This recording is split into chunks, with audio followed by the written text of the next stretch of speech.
Hello दोस्तों, आपका स्वागत है मैथ्स बाय एस के पटेल यूट्यूब चैनल पर। भैया मैं आपको अब मैथ्स स्टार्ट कराने जा रहा हूँ। वैसे मैं तीनों मैथ्स में अलजेब्रा हो, डायनामिक्स और कॉम्प्लेक्स में सभी में एक-एक यूनिट कंप्लीट करवा चुका हूँ। अलजेब्रा की फर्स्ट यूनिट करवा चुका हूँ, डायनामिक्स की फर्स्ट कंप्लीट करवा चुका हूँ और कॉम्प्लेक्स की सेकंड यूनिट मैंने अच्छे से करवा दी। सभी फर्स्ट फर्स्ट यूनिट अवश्य कर लेना भाई। अब भी तुम्हारे टर्म टेस्ट में कुछ कैसे ही नहीं हुए मैथ्स के। उसका एक रीजन है कि हम भाई कॉन्सेप्ट से नहीं पढ़ते ना, थोड़ा रटते हैं, क्योंकि अलजेब्रा का सबका हो गया, वो फिक्स क्वेश्चन बता दिया इस वजह से। उसमें मैंने टाइप्स बताए थे कॉम्प्लेक्स में। और डायनेमिक्स तो इजी है भाई, करना ही क्या होता है, अवकलन करना होता है, बस आपकी समझ। अब जिनके टर्म टेस्ट ठीक गए नहीं गए तो भाई अब अच्छे से पढ़ लेना बस। मैं आपको अलजेब्रा में सभी यूनिट के थ्योरम्स करवाऊंगा भैया। आपको पता है कि अलजेब्रा से थ्योरम्स आनी है, कुछ एग्जाम्पल हैं। तो अलजेब्रा में तो आपको याद करनी होंगे, मेन बात यहाँ है। थ्योरम्स को अच्छे से याद करना होगा, उनकी लिख लिख कर प्रैक्टिस करनी होगी, तभी जाकर आप अच्छे से कर पाओगे। फर्स्ट यूनिट देखी होगी। फर्स्ट यूनिट कंप्लीट लेक्चर मत करना, जिसको कॉन्सेप्ट क्लियर करना है भाई अलजेब्रा में कंप्लीट काम आएगा। तो शुरू से स्टार्टिंग से फर्स्ट लेक्चर देखना, यूनिट फर्स्ट का। जब आप सभी लेक्चर अटेंड करेंगे ना, तो आगे की यूनिट है जैसे second unit, third unit, fourth, सब में आपको प्रॉब्लम नहीं आएगी, आप ग्रुप्स के बारे में सबसे अच्छे से जान जाओगे। तो फर्स्ट यूनिट अवश्य पढ़ना पहले कंप्लीट। अब फर्स्ट में जो इम्पोर्टेंट क्वेश्चन है वो लेक्चर नंबर 5th और 6 में है भाई, उनसे आपको क्वेश्चन आ जाएगा। जो थ्योरम नंबर 5th है वो हर बार एग्जाम में आती है और अब के भी देखने को मिलती है। तो टर्म टेस्ट के क्वेश्चन भाई सेमेस्टर में अवश्य आते हैं, विशेष कर ध्यान रखना। अब मैं इस लेक्चर में आपको यूनिट नंबर 4 स्टार्ट कराने जा रहा हूँ। यूनिट नंबर 4 ज़्यादा लेंथी है नहीं, इसमें टोटल 6 क्वेश्चन है भैया एग्जाम। मैं आपको टोटल 2 या 3 लेक्चर में जितने में होते हैं, टोटल कितने क्वेश्चन है, 6 क्वेश्चन है, उनको सॉल्व करवाऊंगा। थोरों में 4, थोरों में 2 एग्जाम्पल है। इनमें से आपको कोई 2 क्वेश्चन, वैसे एक क्वेश्चन में आता है डायरेक्ट 7 नंबर में आ जाता है, इसमें इनमें से आ जाएगा कन्फर्म है भाई। यूनिट नंबर 4 ज़्यादा लेंथी है नहीं। अब इसके जिस क्वेश्चन में जो कॉन्सेप्ट काम में लिया जाएगा, मैं उसको साथ में क्लियर करवा दूंगा, क्योंकि अलजेब्रा में आपको ऐसे ही पढ़ना होगा तो बेटर रहेगा। मैं उस हिसाब से कराऊंगा जिस हिसाब से मेरे फर्स्ट यूनिट करवाई, हर डेफिनेशन हर कॉन्सेप्ट, तो काफ़ी टाइम हो जाएगा और आप अच्छे से नहीं पढ़ पाओगे, क्योंकि फिर आप कंफ्यूज रहोगे अलजेब्रा में। जबकि मेन बात ये है कि आपको थ्योरम्स याद करनी होंगी भाई, फिक्स थ्योरम है, उन पर अच्छे से प्रैक्टिस करनी होगी, अच्छे मार्क्स तो तभी आएंगे। देखिए, अब सबसे पहले इसमें चैप्टर में एक वलय वलय के बारे में जानना होता है। ग्रुप उपग्रुप इन सब के बारे में भैया फर्स्ट यूनिट और सेकंड यूनिट में और जान जाएंगे, चक्र वगैरह ना। सेकंड यूनिट थोड़ी लेंथी है, इस वजह से मैंने उसको बाद में कराऊंगा। पहले आपको सेकंड 4 कराऊंगा, थर्ड कराऊंगा, फिर लास्ट में सेकंड को करवाऊंगा। तो वलय क्या होती है, वलय की आपको डेफिनेशन याद होनी चाहिए, एक नंबर में पूछ लेता है। एक अरिक्त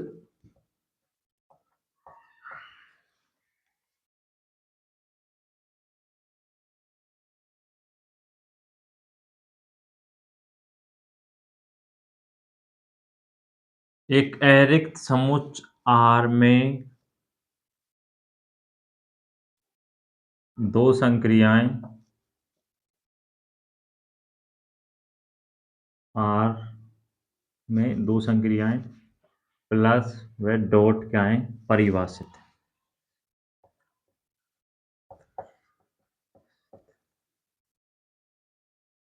तो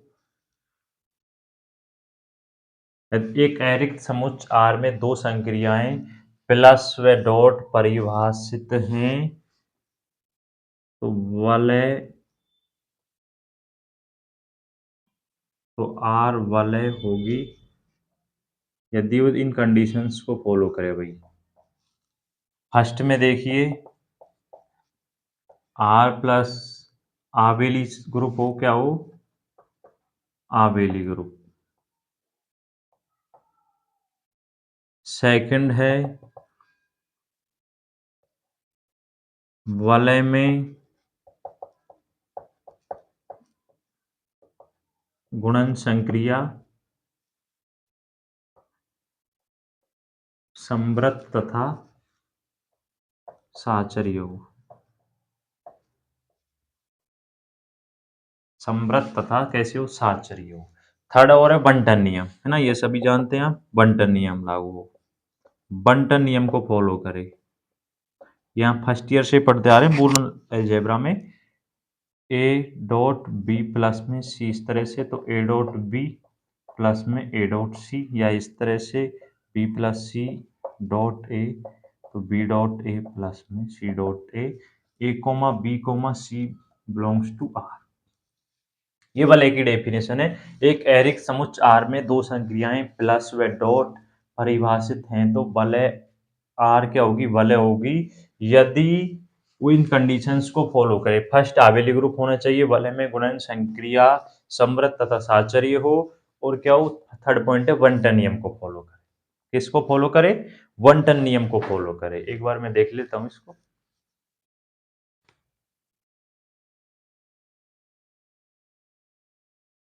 ठीक है भैया ना, अब क्लियर आएगा। तो इसको फॉलो करे, वन टन नियम को फॉलो करे। यहां तक उतारिए भैया ना। भाई ये क्वेश्चन फिक्स है ना, अलजेब्रा से थ्योरम फिक्स है, तो आप इनको याद करने की कोशिश करना। वैसे मैं आपको फुल कोशिश करूंगा कि आपके समझ आ जाए अच्छे से। देखिए, फर्स्ट जो सेकंड थ्योरम है बुक की, सिद्ध कीजिए कि वलय शून्य भाजक रहित वलय होगी। वलय कैसी होगी, सिद्ध कीजिए कि वलय शून्य भाजक रहित वलय होगी यदि और केवल यदि वलय में निरसन नियम सत्य है। कैसा नियम सत्य है, निरसन नियम सत्य है। ये सभी आप यूनिट नंबर सेकंड और थर्ड में पढ़ेंगे। मैंने यूनिट नंबर 4 को इसलिए स्टार्ट किया, थोड़ी ये शॉर्ट यूनिट है, इस वजह से इसमें 5-6 क्वेश्चंस कराने हैं। यह आपसे इस तरह पूछ सकता है कि सिद्ध कीजिए कि एक इकाई सहित क्रम विनिमय वलय आर पूर्णांकीय प्रांत है यदि और केवल यदि A not equal 0, A B equal है ए सी के, है ना। ए बी सी बिलोंग करते हैं किसमें, आर में। आर क्या है, कोई वलय अरिक्त समुच्चय, इस तरह से मान लीजिए, है ना। तो आपको इसको किस तरह से प्रूव करना है वो देखिए।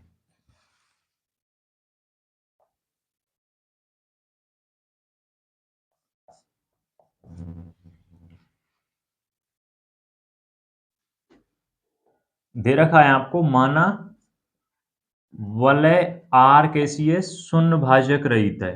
माना वलय आर शून्य भाजक रहित है। माना वलय आर शून्य भाजक रहित है। शून्य भाजक वगैरह ये सब भाई सेकंड थर्ड यूनिट में। शून्य भाजकता के लिए देखिए, ए नॉट इक्वल 0 हो, बी नॉट इक्वल 0 हो, तो ए डॉट बी नॉट इक्वल क्या होगा, 0 होगा। और ए बी बिलोंग करते हैं किसमें, आर। माना वलय आर शून्य भाजक रहित है। माना वलय आर क्या है, शून्य भाजक रहित है। अतः स्पष्ट है कि दो अशून्य अवयवों का, इनसे लिख सकते हैं आप, है ना, दो अशून्य अवयवों का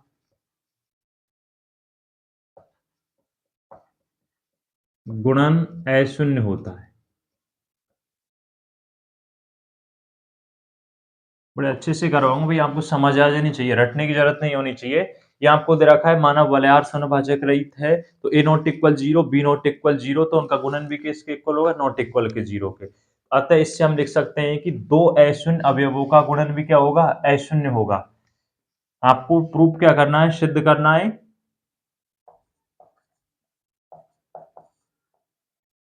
सिद्ध क्या करना है, वलय में निरसन नियम सत्य है। वलय में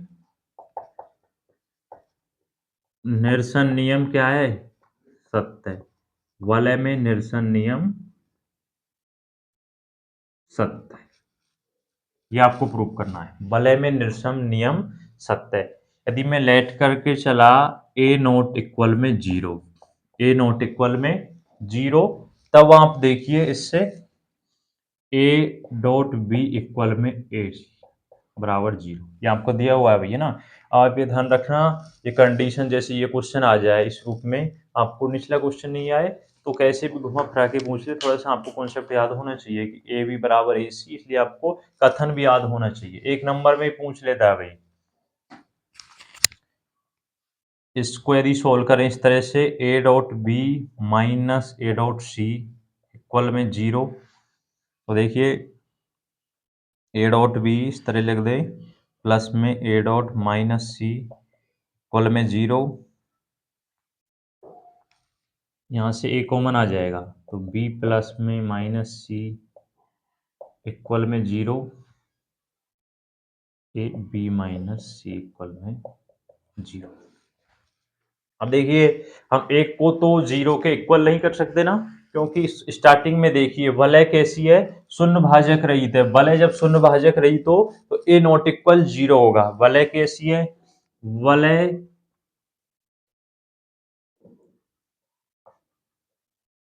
शून्य भाजक रहित है। वलय क्या है, वलय शून्य भाजक रहित है। वलय क्या है, शून्य भाजक रहित है। तो ए नॉट इक्वल में 0, ए को तो हम 0 के इक्वल नहीं कर सकते, तो बी माइनस सी बराबर 0, यानी कि बी इक्वल में सी आ जाएगा। बी इक्वल में क्या आ जाएगा, सी आ जाएगा। ये क्या होता है, निरसन नियम होता है कि निरसन नियम सत्य, निरसन नियम ये सब आप फर्स्ट ईयर में पढ़ चुके हैं भाई, बूलन अलजेब्रा में सब जानते हैं ना। कि सिद्ध कीजिए वलय शून्य भाजक रहित है यदि और केवल यदि। जब किसी भी क्वेश्चन में ये लिखा आ जाए कि यदि और केवल यदि, तो हमें उसका विरोधाभास भी लेकर सिद्ध करना है भाई। अब तो हमने क्या प्रूव किया था कि यदि वलय शून्य भाजक रहित है तो निरसन नियम सत्य है। अब हमें दिया हुआ मानेंगे कि निरसन नियम दिया हुआ है, तो प्रूफ करना है कि वलय शून्य भाजक रहित होगी, तभी आपको पूरे अंक मिलेंगे। ठीक है ना। निरसन नियम तो आपने प्रूफ कर दिया। दोबारा से देखिए, माना वलय आर शून्य भाजक रहित है, तो क्या कंडीशन है, A not equal 0, B not equal 0, यानी कि अतः स्पष्ट है कि दो अशून्य अवयवों का गुणन भी कैसा होता है, अशून्य होता है। सिद्ध क्या करना है आपको, वलय में निरसन नियम सत्य है। निरसन नियम सत्य है, तो मैं लेट करके चला था ए नॉट इक्वल 0, ये आपको कंडीशन दी हुई है। ए बी बराबर ए सी से हम सॉल्व कर सकते हैं। वलय शून्य भाजक रहित है, तो हम एक को 0 के इक्वल नहीं रख सकते, तो b माइनस सी बराबर 0, यानी कि b इक्वल में c। यहाँ आपका निरसन नियम सत्य हो जाता है। अब आपको यदि किसी विशेषकर ध्यान रखना, किसी भी क्वेश्चन में कोई सी भी यूनिट से हो, यदि और केवल यदि आ जाए तो उसका विरोधाभास भी प्रूव करना है अपन को। स्क्रीनशॉट लीजिए और भैया पढ़ना स्टार्ट कर देना, सेमेस्टर में ज्यादा टाइम लगेगा नहीं है ना, एक साथ नहीं कर पाओगे। मैथ्स में तुम्हारे बैक लगने का यही रीजन है कि तुम भाई एग्जाम टाइम में फिजिक्स केमिस्ट्री मत समझो जो याद हो जाए, है ना। इसमें थोड़ा कॉन्सेप्ट क्लियर होना चाहिए।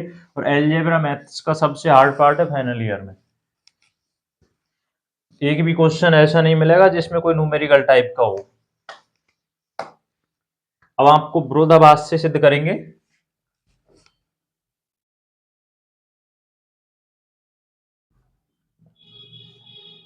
विरोधाभास से माना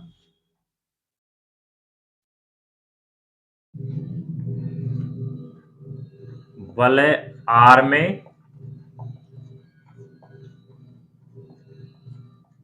निरसन नियम क्या है, सत्य है। माना वलय आर में निरसन नियम सत्य है। क्योंकि आपको ये प्रूव करना है, तो हमें सिद्ध करना है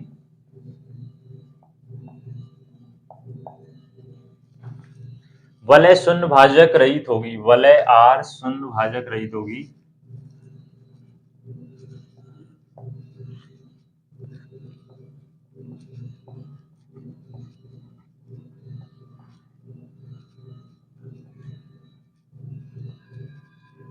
वलय कैसी होगी, वलय आर शून्य भाजक रहित होगी। अब ये आपको प्रूव करना है।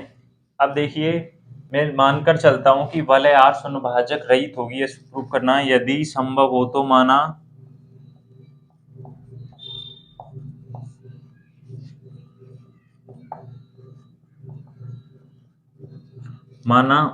वलय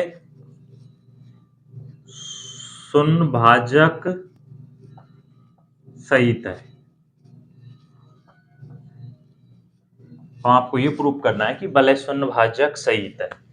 यदि संभव हो तो माना वलय कैसी है, शून्य भाजक सहित है। अतः ए नॉट इक्वल में 0, बी नॉट इक्वल में 0, मैं यहां लिख देता हूं ए नॉट इक्वल में 0, बी नॉट इक्वल में 0 ना।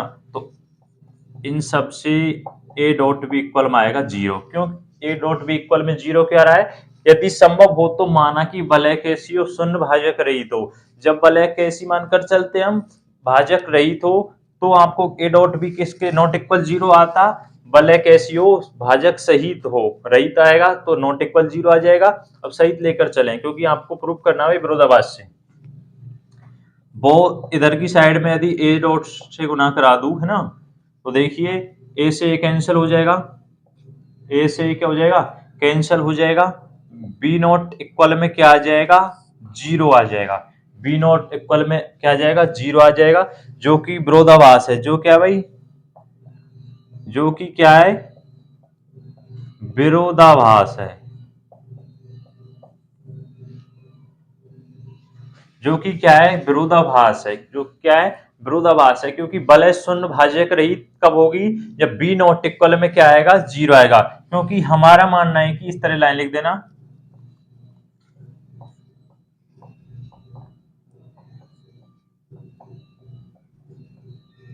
कि बी नॉट इक्वल में जीरो है। बी नॉट इक्वल में जीरो है क्योंकि वलय भाजक रहित कब होती है, जब ए नॉट इक्वल जीरो हो, बी नॉट इक्वल जीरो। अतः क्योंकि हमारा मानना है जो कि विरोधाभास है, बी नॉट इक्वल में जीरो, क्योंकि हमारा मानना है कि बी नॉट इक्वल में जीरो, जो कि क्या है, गलत है। क्या है, गलत है। अतः जो कि गलत है,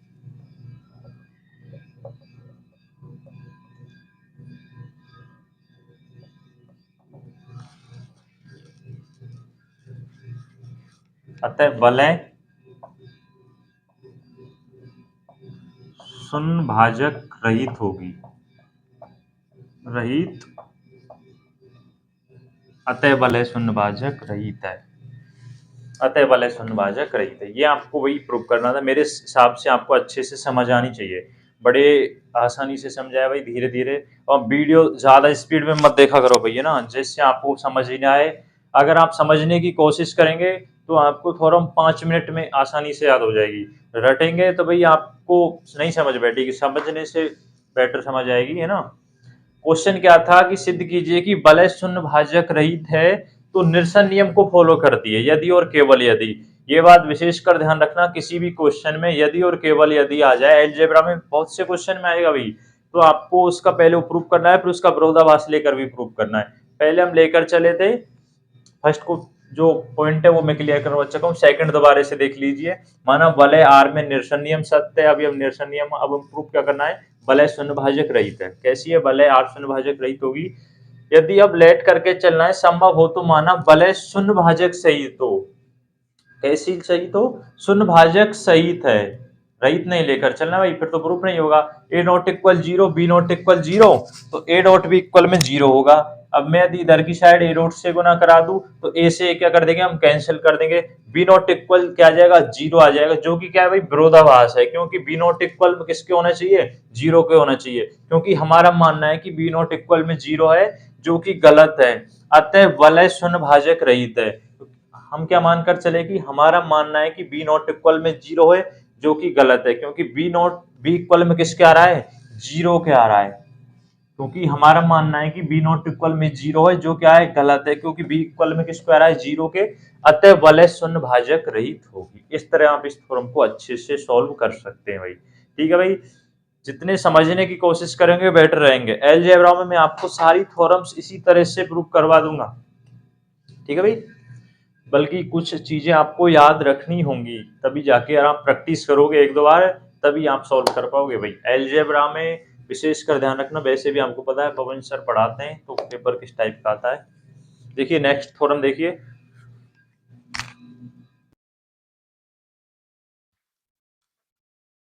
सेकंड थ्योरम देखिए, इंग्लिश मीडियम वाले देख लेना भाई। इससे जो पहले की थ्योरम थी वो थ्योरम नंबर सेकंड थी, ये थ्योरम नंबर थर्ड है, बुक की यूनिट नंबर 4 की, है ना। देखिए क्वेश्चन को पढ़िए। वलय जेड पी बराबर, आपको ये सेट दे रखा है, एक पूर्णांक के प्रांत है, यदि और केवल यदि पी अभाज्य। क्वेश्चन को पढ़कर कुछ माइंड में आया हो, यदि और केवल यदि पी एक क्या है, अभाज्य है, तब आपको देखिए किस तरह से प्रूव करना है। अब पूर्णांक के प्रांत के लिए सबसे पहले कंडीशन देख लीजिए कि कोई सा एट पूर्णांक के प्रांत कब होगा। उसके लिए तीन कंडीशन, या तो तत्सम की हो, कैसा हो, फर्स्ट तो तत्सम की हो, सेकंड क्रम विनिमय हो। कैसा हो, क्रम विनिमय। थर्ड पॉइंट है शून्य भाजक रहित हो। कैसा हो, शून्य भाजक रहित हो।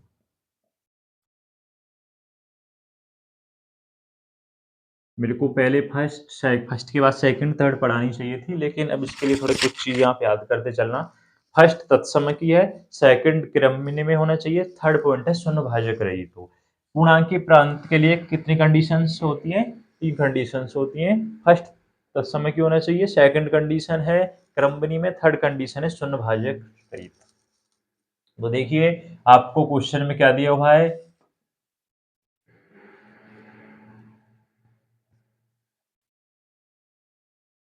आपको फर्स्ट में प्रूव करना है वलय जेड पी बराबर एक पूर्णांकीय प्रांत है, यह आपको प्रूव करना है यदि और केवल यदि पी अभाज्य। आपको दिया हुआ है कि प्रथमतः इस तरह लिखना, पी एक अभाज्य पूर्णांक है, पी एक अभाज्य पूर्णांक है, सिद्ध करना है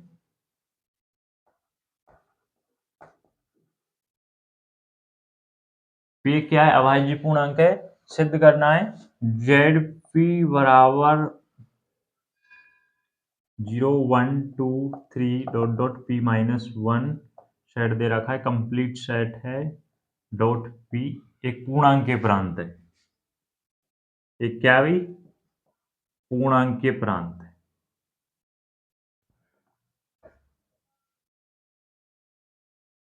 एक क्या है, पूर्णांकीय प्रांत है। अब देखिए पूर्णांकीय प्रांत के लिए 3 कंडीशंस होने चाहिए। फर्स्ट वो तत्समय की होना चाहिए, सेकंड कंडीशन ये है कि वो क्रमबद्ध में होना चाहिए, थर्ड कंडीशन ये होती है कि वो शून्य भाजक रहित हो। अब देखिए जेड पी क्या है, पूर्णांकों का समुच्चय, जेड पी पूर्णांकों का सेट है भाई, पूर्णांकों का सेट है, जेड पी पूर्णांकों का सेट है, तो डॉट पी यहाँ पर क्या है भाई, गुणन संक्रिया है। जेड पी पूर्णांकों का समुच्चय है, देखिए जेड पी दे रखा है आपको, ये सेट है भाई, डॉट पी एक गुणन संक्रिया है, एक क्या है, गुणन संक्रिया है, क्या एक गुणन संक्रिया है। यहाँ पर जब जेड पी पूर्णांकों का एक समुच्चय है तो डॉट पी क्या है, फिर गुणन संक्रिया है। देखिए अब तत्सम गुणन संक्रिया के लिए तत्समक क्या होता है, हम क्या लेकर चलते हैं, 1, तो 1 belongs to Z p, 1 belongs to Z p. 1 किस में बिलोंग करता है, इस सेट में बिलोंग करता है, क्योंकि गुणन संक्रिया के लिए आइडेंटिटी क्या होता है, 1 होता है। देखिए ए डॉट 1 इक्वल क्या आ जाएगा, ए आ जाएगा, क्या आ जाएगा, ए आ जाएगा। ये गुणन संक्रिया के लिए तत्समकी क्या होता है, 1 होता है। इस तरह आप लिखना, लैंग्वेज में लिखना थोड़ा है ना। अतः स्पष्ट है कि अतः स्पष्ट है कि 1 belongs to Z p, 1 belongs to Z p, तो वलय Z p plus dot P एक तत्समकी है, क्या है, एक तत्समकी है, क्या है, तत्समकी है। वलय जेड पी एक क्या है, तत्समकी है। डॉट पी एक गुणन संक्रिया यहाँ पर है ना, फिर आगे आप क्या लिख सकते हैं, डॉट पी एक गुणन संक्रिया है, पी एक क्या है, गुणन संक्रिया है। अब सभी जानते हैं गुणन संक्रिया क्रम विनिमय नियम को फॉलो करती है। जैसे देखिए ए डॉट इक्वल में बी डॉट ए, तो यहाँ पर क्या हो रहा है, क्रम विनिमय नियम को क्या कर रही है, फॉलो कर रही है। इस तरह से आप लिख सकते हैं डॉट पी एक गुणन संक्रिया है, तो यह क्रम विनिमय भी होगी। दो कंडीशन आप सिद्ध कर चुके हैं। फर्स्ट कंडीशन की तत्समकी होना चाहिए, सेकंड कंडीशन क्या होनी चाहिए कि वो क्रमविनी में होनी चाहिए। अब देखिए यदि डॉट संक्रिया गुणन संक्रिया हमेशा क्या होती है, क्रमविनी नियम को फॉलो करती है। थर्ड देखना, अतः अब हमें सिद्ध करना है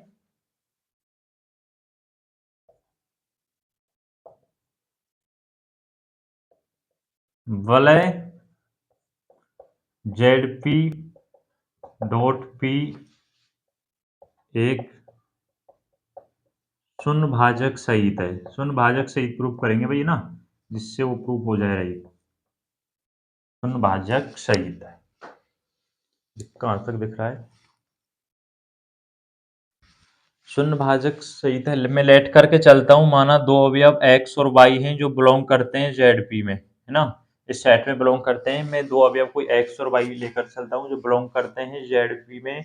यदि इसमें गुणन संक्रिया लगाएं, x dot p y equal में आ जाए 0, x डॉट वाई इक्वल में 0 हो, तो देखिए यहाँ से जो x परिभाषित होगा 0 से p होगा, और जो y परिभाषित होगा वो कहाँ से कहाँ होगा? 0 से। अब देखिए भाई, आप समझ रहे होंगे x डॉट वाई इक्वल में 0 आ रहा है, तो इनमें से कोई एक अवयव या तो x इक्वल में 0 होगा या y इक्वल में 0 होगा, तब ये इस कंडीशंस को फॉलो करेगा, है ना।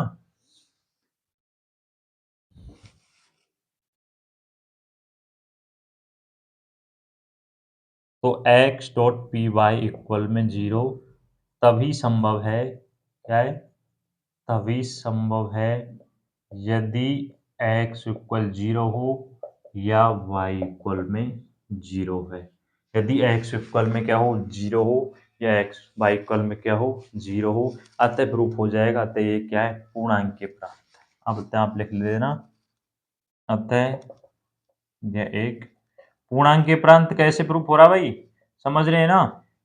पूर्णांक के प्रांत है, क्योंकि पूर्णांक के प्रांत के लिए 3 कंडीशंस फॉलो होनी चाहिए। फर्स्ट, तत्समक होना चाहिए, जो आपने प्रूव कर दिया है। सेकंड, क्रमभिन्न में होना चाहिए। थर्ड क्या है कि शून्य भाजक रहित हो। अब आप मानकर चले थे, प्रूव करना है कि शून्य भाजक सहित है। मैं दो अवयव x और y मान लिए, x बिलोंग करता है, x और y बिलोंग करते हैं ZB सेट में ना, तो इसमें यदि मैं डॉट संक्रिया लगाऊं तो इक्वल 0 के मानकर चलते हैं, तो ये 0 इक्वल तभी आएगा जब यदि x बराबर 0 हो या y बराबर 0 हो। तभी संभव है यदि x बराबर 0 हो या y बराबर 0 हो। अतः क्या हो जाएगा? ये उसको फॉलो करेगा, शून्य भाजक रहित होगा। अतः ये एक पूर्णांक के प्रांत है। सबसे पहले आप थोड़ा सा बुक से कॉन्सेप्ट देख लेना, सेकंड या थर्ड यूनिट, सेकंड यूनिट में शून्य भाजक सहित, वो देख लेना, जिससे आपको थोड़ा इजी हो जाए। अभी मैंने सेकंड यूनिट पहले पढ़ानी चाहिए थी, लेकिन थोड़ी लेंथी थी इस वजह से ना। शून्य भाजक रहित सहित को समझने में थोड़ी प्रॉब्लम आ रही हो तो आप बुक से जाके कॉन्सेप्ट पढ़ लेना। अब देखिए, यहाँ प्रूव कर चुके हैं। अब आपको क्वेश्चन में क्या दे रखा है कि यदि और केवल यदि, तो आप विरोधाभास लेकर चलना। अब हम मानकर चलेंगे यदि जेड पी एक पूर्णांक के प्रांत है, तो हमें सिद्ध करना है कि पी एक अभाज्य पूर्णांक है। तो देखिए किस तरह से सिद्ध करते हैं।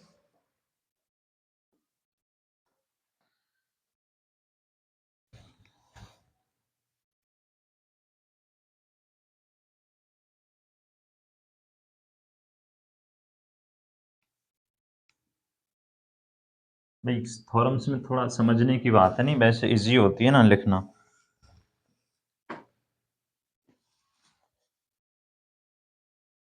माना जेड पी बराबर 0 1 2 3 dot dot P minus 1 P dot P एक क्या है?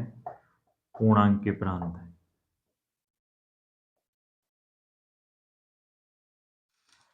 सिद्ध करना है कि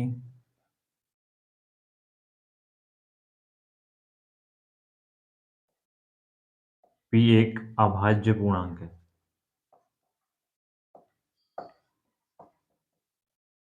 पी एक क्या है? अभाज्य पूर्णांक है। क्या सिद्ध करना है?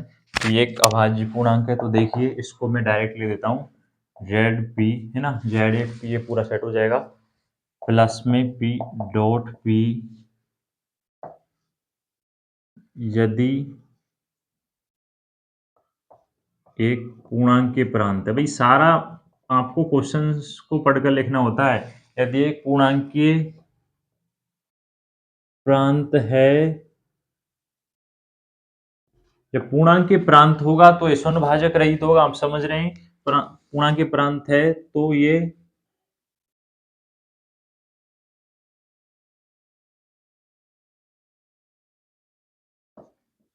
शून्य भाजक रहित है। यदि ये क्या है, जेड पी एस जो आपको दे रखा है ना, यदि एक पूर्णांक के प्रांत है तो ये शून्य भाजक क्या होगा? रहित होगा। यानी कि देखिए, अर्थात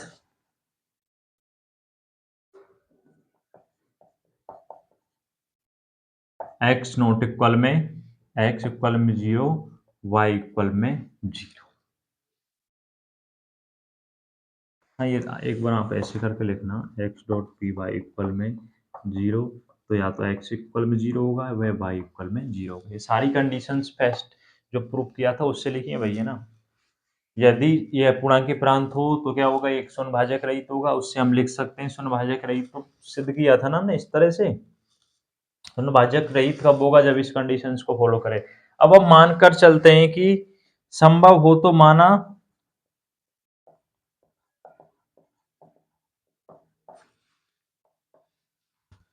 पी एक अभाज्य पूर्णांक है ना, ये सिद्ध दे रखा है आपको। सिद्ध तो क्या करना है, पी एक अभाज्य पूर्णांक है। हम लेट करके चलते हैं, संभव हो तो माना पी एक अभाज्य पूर्णांक नहीं है। कैसे नहीं है, पी एक अभाज्य पूर्णांक नहीं है।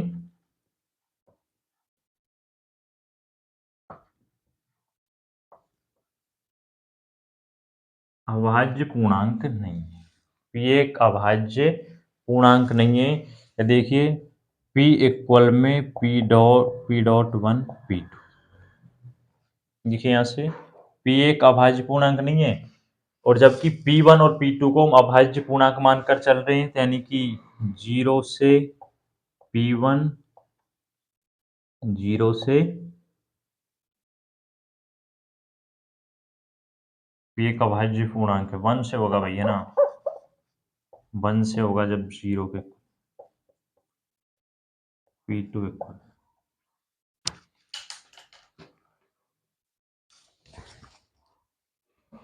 देखिए P बराबर इक्वल हो जाएगा P1, यहाँ पर P क्या नहीं है, अभाज्य पूर्णांक नहीं है, जबकि P1 व P2 क्या है, अभाज्य पूर्णांक है। P1 व P2 क्या है, अभाज्य पूर्णांक है। यदि P1 व P2 इक्वल में 0 हैं तो P इक्वल में क्या होगा, 0 होगा।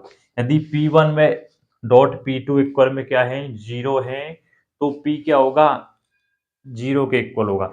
ये संभव नहीं है भाई, देखिए कैसे संभव नहीं है, क्योंकि P1 कहां से कहां तक बिलोंग कर रहा है, 1 से लेकर P तक, 1 से लेकर P तक, तो P1 डॉट P2 0 के इक्वल तो हो ही नहीं सकता। इस कंडीशन से देखिए कि P1 डॉट P2 0 के इक्वल हो सकता है या नहीं, नहीं हो सकता ना। अतः ये अभाज्य पूर्णांक अतः प्रदर्शित करता है कि P एक अभाज्य पूर्णांक है। क्या है, P एक अभाज्य पूर्णांक है, जो कि क्या है, गलत है। P एक अभाज्य पूर्णांक संख्या है, आप लिखना। अतः प्रदर्शित करता है कि P एक अभाज्य पूर्णांक संख्या है, जो कि गलत है। P एक क्या है, अभाज्य पूर्णांक संख्या है, जो कि क्या है, गलत है। अतः स्पष्ट है कि ZP, यह लिख देना, एक पूर्णांक के प्रांत है। अतः ये क्या होगी, P एक अभाज्य पूर्णांक होगी। इस तरह लिखना भाई, क्योंकि हम क्या लेकर चले थे, यदि संभव हो तो मानक P एक अभाज्य पूर्णांक नहीं है। इस लाइन को लिखना, जो प्रदर्शित करता है कि P अभाज्य पूर्णांक है, जबकि जो कि क्या है, गलत है। अतः ZP ये लिख देना, एक पूर्णांक के प्रांत है, अतः P एक अभाज्य संख्या, यानी कि पूरी थ्योरम्स को लिख देना लास्ट में। ठीक है भाई, दोबारा से समझिए, आपको समझ नहीं आया हो तो। फर्स्ट जो पार्ट था वो मैं प्रूव कर चुका हूँ, उसमें कोई दिक्कत नहीं होनी चाहिए। सेकंड पार्ट देखिए, अब आपको ये प्रूव करना था, ये आप लेट करके चले थे। प्रूफ क्या करना है कि P एक अभाज्य पूर्णांक है, ZP ये संक्रिया एक पूर्णांक के प्रांत है, तो शून्य भाजक रहित होगी। शून्य भाजक रहित के लिए उस फर्स्ट पार्ट से आप ये कंडीशंस लिख सकते हैं। अब आप लेट करके चले थे, यदि संभव हो तो माना P एक अभाज्य पूर्णांक नहीं है। क्या नहीं है, P एक अभाज्य पूर्णांक नहीं है। P इक्वल यदि डॉट संक्रिया P1 डॉट P2, P1 है वो बिलोंग करता है 1 से लेकर P तक, P डॉट P2 यदि मैं इसका गुणन संक्रिया कराऊं और 0 के इक्वल आए, तो P भी क्या होगा, 0 होगा। तब कि आप सब जान रहे हैं कि P1 डॉट P2 इक्वल में 0 नहीं हो सकता, क्योंकि P1 और P2 कहां से बिलोंग करते हैं, 1 से लेकर P तक। P क्या है, यहाँ पर एक अभाज्य पूर्णांक है भाई।